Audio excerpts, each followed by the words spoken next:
My sister used me as an ATM for years. I agreed to pay her $200K wedding in Europe. But when I read her messages saying, I'm only worth my money, I canceled everything 48 hours before and left them in front of 150 guests. I'm 28 years old.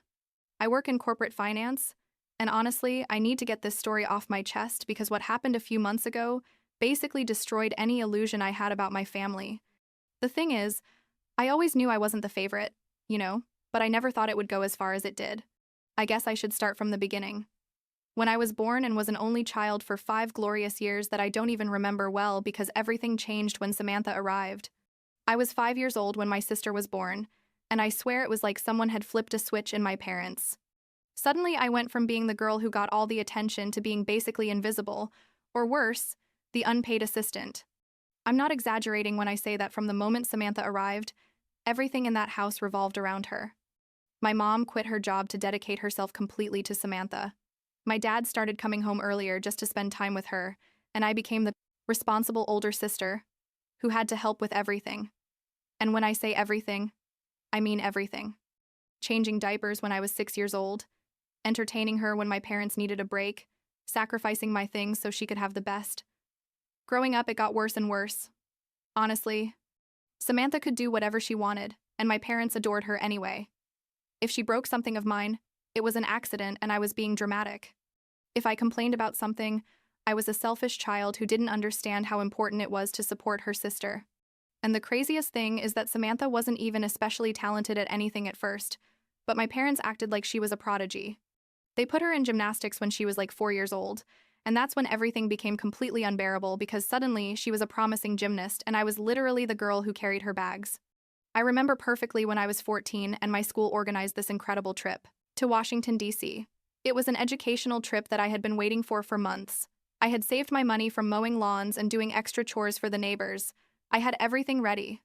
2 weeks before the trip, Samantha had an important gymnastics competition in another state. My mom told me, just like that I couldn't go on the trip because they needed me to stay home to take care of the dog and the house, while they went with Samantha to her competition. I told them I had been planning this for months, that I had already paid, that it was important to me. My dad looked at me and said, Melissa, you have to learn that sometimes family requires sacrifices. Your sister needs you. I was 14 years old and they were telling me that my school trip didn't matter because Samantha had to go do cartwheels.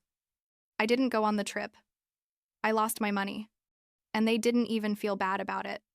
The worst part was when Samantha was like 12 years old and broke her wrist during practice. I wasn't even there. I was at school taking an exam. But somehow my parents blamed me. My mom was crying, saying that if I had been more present to support my sister, if I had gone to more practices, if I had been a better older sister, maybe Samantha wouldn't have been so stressed and wouldn't have fallen. You know what I mean? They literally blamed me for an accident that happened when I was miles away. And that injury ended her gymnastics career because it never healed properly. So now it was also my fault that Samantha's dream had ended, according to my parents' narrative. When it came time to apply to colleges, I had excellent grades. Seriously, I had worked super hard. I had a 3.8 gigapascals.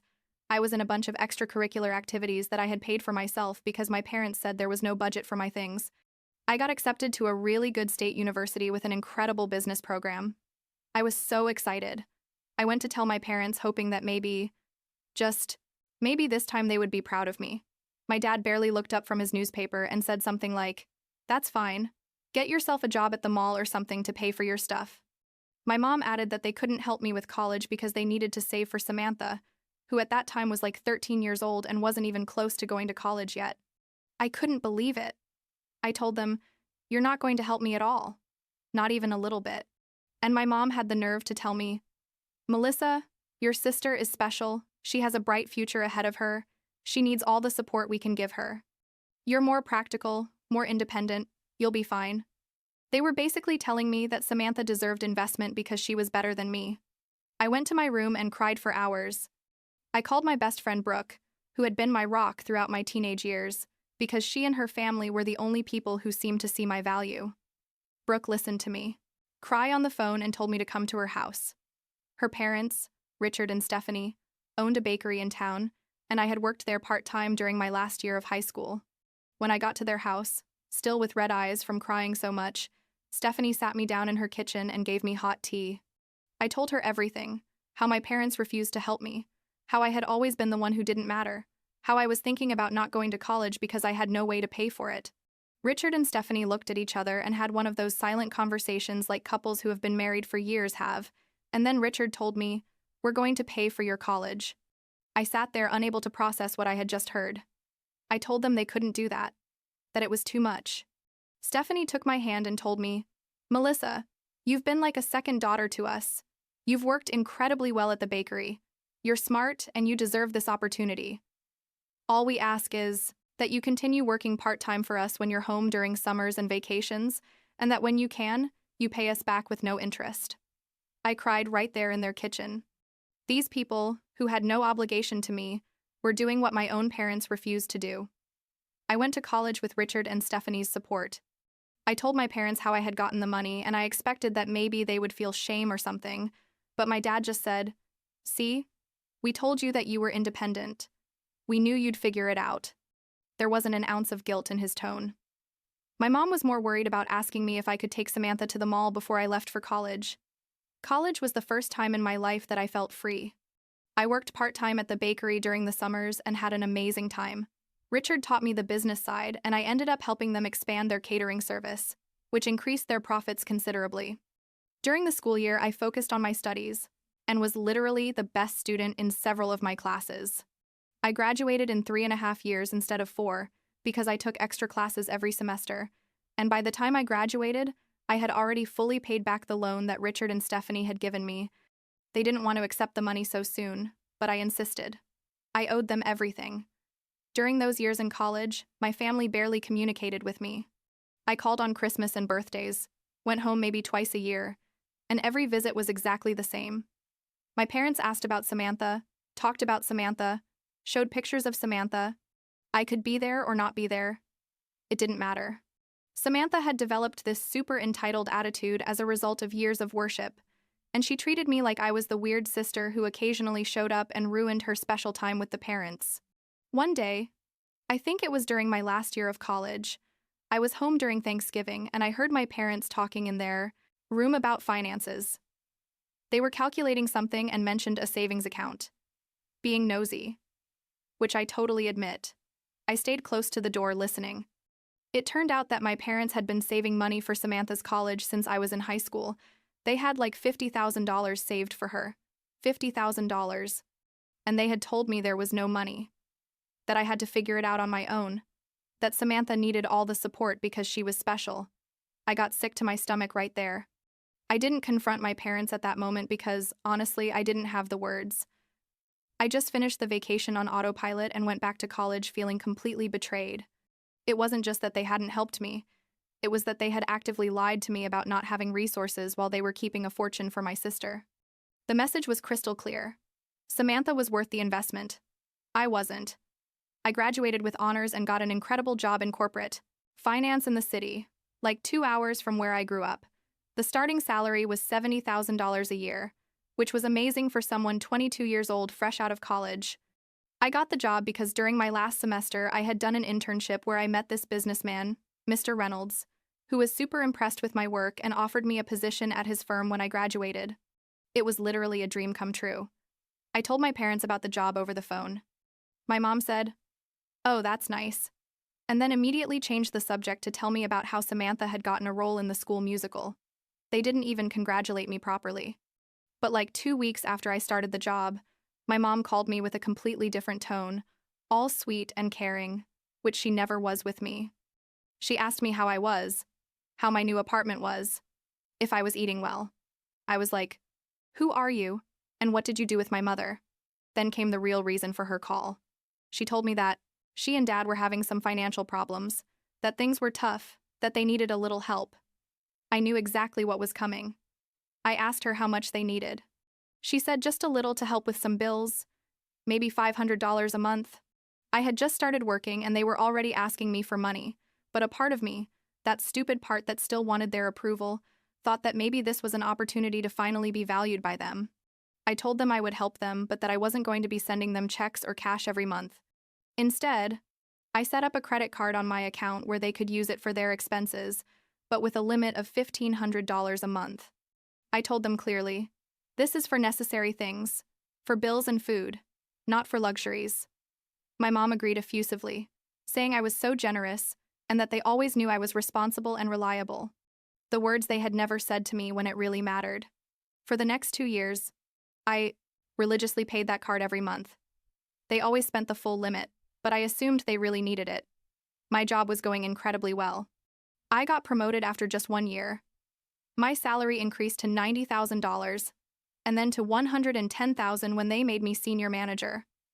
I was thriving in every way. I bought my own apartment, a small but nice place in a modern building near my office. I was building myself a really good life. Meanwhile, Samantha was in college, obviously using those $50,000 that my parents had saved for her. She was studying some liberal arts thing that, according to my parents, was going to lead her to an incredible career in I don't know what. She occasionally added me on social media just to show off her stuff. Posts about her spring break trips to Cancun, her outings to expensive restaurants, her designer clothes, all financed by my parents, of course. I just kept working hard and living my life, mostly disconnected from them emotionally. Then, like 6 months ago, Samantha met this guy, Chase. Chase came from a super rich family, like with houses in several countries and international businesses. He was everything my parents had always dreamed of for their precious younger daughter. Chase proposed to her after only 6 months of dating, which should have been a giant red flag, but my parents were ecstatic. My mom called me to tell me the news, expecting me to be just as excited. I said something polite like, "Oh, that's nice. Congratulations to Samantha," and that was it. But then things got weird. My mom started calling me more often, always with little requests. Could I increase the card limit just for this month because they needed some things for the wedding? Could I help with this or that? I was busy with work and honestly wasn't paying much attention to the details. I increased the limit to $2,000 a month, thinking that maybe they really needed a little more for wedding expenses. A giant mistake on my part.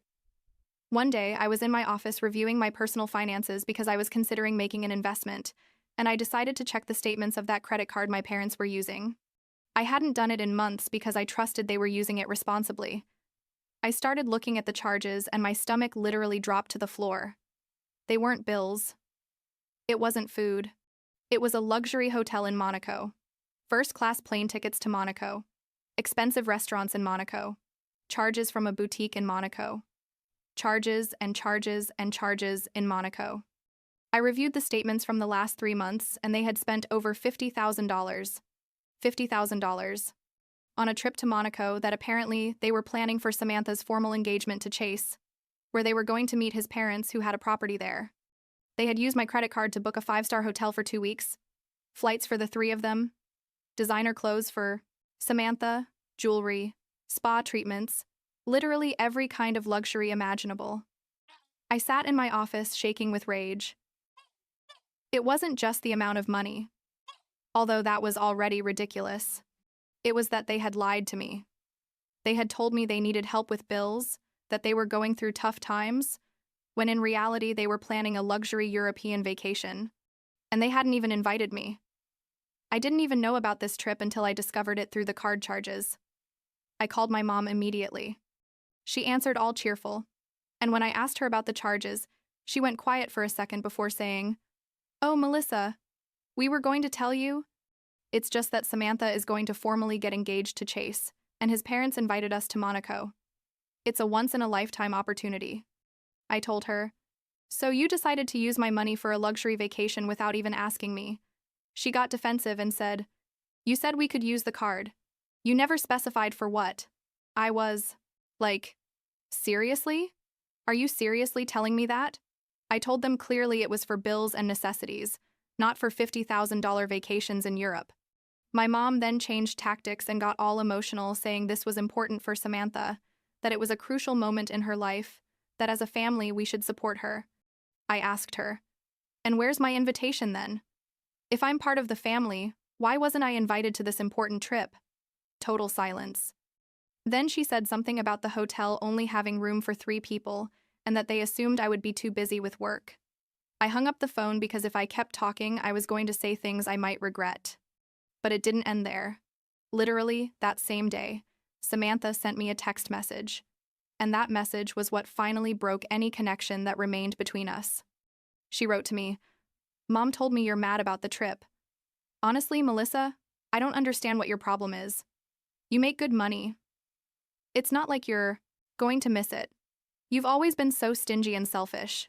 Anyway, we all know what your role is in this family. You're the one with money. That's your value. Don't act like you're actually part of this." I read that message like 5 times, trying to process if my sister had really just told me that my only value to the family was being their wallet. And on top of that, she called me stingy and selfish for not wanting to finance her luxury vacation. In that moment, something broke in me. It wasn't sadness. It was like a cold clarity. I finally understood that to them I had never been a daughter or a sister. I had been a resource. And now that I had money, I was a financial resource. I called the bank immediately. I canceled all the hotel reservations that were under my credit card. I canceled the flights. Everything that had been booked with my card and could still be canceled. I canceled it. Then I deactivated the card completely. Then I contacted my lawyer. Yes, I had gotten a lawyer. When I bought my apartment, and I explained the situation to him, he helped me document everything and advised me on how to proceed. What happened next was beautiful. Honestly. It turns out that Chase's parents didn't know anything about my family's real financial situation. They thought my parents were more or less at their same socioeconomic level because Samantha and my parents had been lying and exaggerating about everything. When all the reservations were suddenly canceled, Chase's parents started asking questions. And the more questions they asked, the more the web of lies that Samantha had woven unraveled. They discovered that Samantha had been telling them we were a well-off family, that I was an executive at an important company. True. But she had implied that my parents were also successful entrepreneurs. They found out about the credit card, about how they had spent my money without permission. Chase realized that Samantha was basically a scammer who had been trying to marry into money. Chase's family cut all contact immediately, and Chase broke off the engagement. My parents were furious with me. My dad left me like 15 voicemails, yelling about how I had ruined Samantha's life, how I had destroyed her chance to marry well, how I was a horrible and vindictive sister. My mom was crying in every message, saying she couldn't believe I was so cruel. Samantha sent me messages telling me she hated me, that I had ruined her life, that she would never forgive me. And you know, what was the most liberating thing about all this? I literally felt nothing except relief. I wasn't even angry when I listened to their messages. I just thought, it's finally over. I don't have to pretend we're a functional family anymore. I don't have to hope that someday they'll see me as something more than a source of money. I decided to do something that maybe was petty, but honestly, I don't regret it. I wrote my whole story in a long post on social media. I didn't mention full names, but I did share screenshots of the credit card statements with sensitive information blurred out, Samantha's text message telling me my only value was money, and basically the whole timeline of what had happened. The post went viral. Thousands of people shared it, commented with support for me, and many shared their own stories of being the black sheep in toxic families. Some distant relatives who I didn't even know followed me on social media, started contacting me, telling me they had always noticed how they treated me differently, but didn't know it was that bad. Several of them cut contact with my parents after that. The story even reached some local Facebook groups from our hometown, and my parents apparently became the gossip of the moment. I can't say I felt bad about that. Like 2 months ago, my parents showed up at my apartment without warning. I don't know how they got the exact address because I had never given it to them. But there they were in my building's lobby. The doorman called me and I told him not to let them up but to tell them that if they wanted to talk, they could wait for me at the coffee shop on the corner. I wasn't going to let them into my personal space. I went down after 20 minutes. I needed that time to prepare myself mentally. They were sitting at a table in the back, my mom with red eyes like she had been crying, my dad looking uncomfortable. I sat down and waited for them to speak first. My mom started with the speech she had probably practiced about how they had reflected a lot, about how maybe they had made mistakes, about how they wanted to fix our relationship. But even as she was talking, I could see she didn't really mean it. It was pure manipulation. I asked them directly, if I hadn't canceled those reservations and exposed everything publicly, would you be here now? Silence. Then I told them, you're not here because you finally realized you treated me horribly my whole life. You're here because you looked bad. Socially, and because you no longer have access to my money. And my dad tried to interrupt, but I kept talking. I told them I spent 23 years trying to earn their love, trying to be enough, and I never was. That I had accepted that I had built an incredible life without them, and that honestly, I was happier without their toxicity. My mom started crying, saying I was her daughter, that I couldn't just cut them out of my life. I told her they cut me out of their lives emotionally when I was 5 years old. They just kept me close enough so I could be useful. That Samantha literally told me my only value was money, and when I asked them if either of them contradicted that statement or defended me, they couldn't answer. I told them I didn't want to see them again, not to contact me anymore, and that if they showed up at my apartment again, I would call security. I stood up and left. I didn't look back. And for the first time in my life, feeling their stares on my back as I walked out of that coffee shop, I didn't feel guilt. I just felt peace. It's been 2 months since that encounter. I changed my phone number, blocked my parents and Samantha on all social media, and basically erased that chapter of my life. Brooke and her parents continue to be my real family. In fact, 2 weeks ago, I went to dinner at their house and Stephanie showed me pictures of when I worked at the bakery during college. I realized that they had been documenting my growth and my achievements in ways that my own parents never did. They had pictures of me at my graduation, clippings from a local article where they mentioned my promotion at work. They even kept a Christmas card I had sent them 3 years ago. My job continues to go amazing. Mr. Reynolds is preparing me to eventually take a director position, which would be a huge leap in my career. I'm dating someone too, a guy I met at a networking event a few months ago. He's an architect, super passionate about his work. And most importantly, he comes from a normal, functional family that treats me like I actually matter.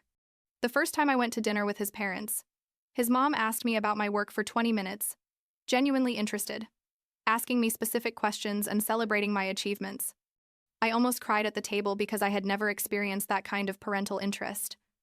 Sometimes I wonder if I did the right thing, if I was too harsh, if I should have given them another chance. But then I remember Samantha's message. I remember all the times they ignored me, all the lies, all the years where I wasn't enough. And I realize I don't owe them anything. I gave them 23 years of trying to be loved by them. I've given enough. Last week, I received a message from an unknown number. It was Samantha. She was telling me that Chase had contacted her again, that they were trying to work things out, but that his parents wouldn't accept the relationship unless our family demonstrated financial stability. She was basically asking me to lie and say I supported their relationship financially, so Chase's parents would reconsider. I didn't even respond. I just blocked that number too. I don't know what's going to happen with them, and honestly, I don't care anymore. Samantha is 22 years old. It's time for her to learn that her actions have consequences. My parents have to live with the fact that they sacrificed one daughter for the other and ended up losing both, because even Samantha is eventually going to realize that they turned her into an entitled person and didn't teach her anything useful for real life. I'm fine. More than fine, actually. I have a career I love, people who genuinely value me, and for the first time in my life, peace of mind. I don't have to be constantly wondering why I'm not enough, because I finally understand that the problem was never me. It was them, their impossible expectations, their toxic favoritism, their inability to see my value. Had something they wanted. There are days where I miss the idea of having a family, but I don't miss those specific people. And I think that's okay. Not all family stories have happy endings where everyone reconciles and learns important lessons. Sometimes the happy ending is simply walking away and building yourself the life you deserve without the people who hurt you. And the truth is, I'm happier now without them than I ever was, trying to earn their approval. And that tells me everything I need to know.